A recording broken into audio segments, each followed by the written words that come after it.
भीषण गर्मी और चिलचिलाती धूप के बावजूद धार्मिक स्थलों पर इन दिनों जबरदस्त भीड़ उमड़ रही है। अब चाहे वो उत्तराखंड की बात की जाए, जहां पर चारधाम यात्रा जारी है, या फिर बांके बिहारी की नगरी मथुरा, या फिर अयोध्या का राम मंदिर ही क्यों ना हो, हर एक जगह पर इन दिनों भक्तों की खचाखच भीड़ नजर आ रही है।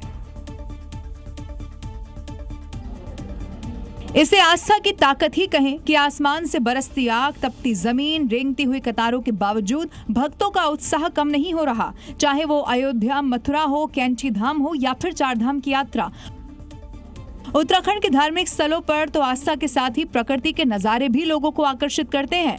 तभी तो चारधाम यात्रा में हर आने वाले साल में लोगों की भीड़ नए रिकॉर्ड बना रही है, जिसे नैनीताल के कैंची धाम के स्थापना दिवस मेले ने एक अलग ही लेवल पर पहुंचा दिया है।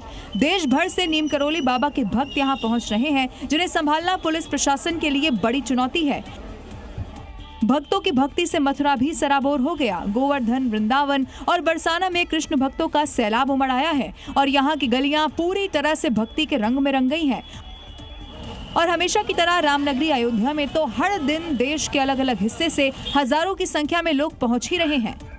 पद्म पुरस्कारों में चकाचौंध और सुर्खियों से दूर रहकर जमीनी स्तर पर निस्वार्थ भाव से काम करने वाले गुमनाम नायकों को सम्मानित किया जाता है।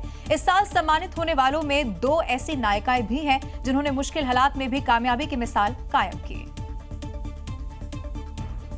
उन्हीं में से एक है दंतेवाड़ा की बुधरी ताती।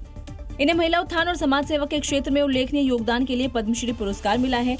घोर नक्सल प्रभावित इलाके में 1984 से ही बुधरी ताती नशा मुक्ति, साक्षरता और आदिवासी समाज में जागरूकता के लिए कार्य कर रही हैं। भौगोलिक रूप से बेहद दंतेवाड़ा में 570 से ज्यादा गांवों तक पहुंची। इन्होंने आदिवासी समुदाय की महिलाओं को संगठित कर उन्हें प्रशिक्षण दिया और बस्तर में महिला सशक्तिकरण की नई मिसाल कायम की।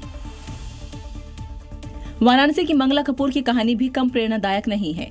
12 साल की उम्र में एसिड अटैक का दर्द झेलने वाली मंगला कपूर ने हार नहीं मानी। 6 साल हॉस्पिटल में रही। इस दौरान 36 ऑपरेशन हुए। समाज की उपेक्षा, आर्थिक तंगी और लंबे इलाज के बावजूद इन्होंने शिक्षा और संगीत को अपना सहारा बनाया। 30 साल तक BHU में संगीत के प्रोफेसर के पद पर तैनात रही। आज उसी संघर्ष और साधना के बल पर मंगला कपूर को पद्म पुरस्कार मिला, जो लाखों लोगों के लिए प्रेरणा बन गया है।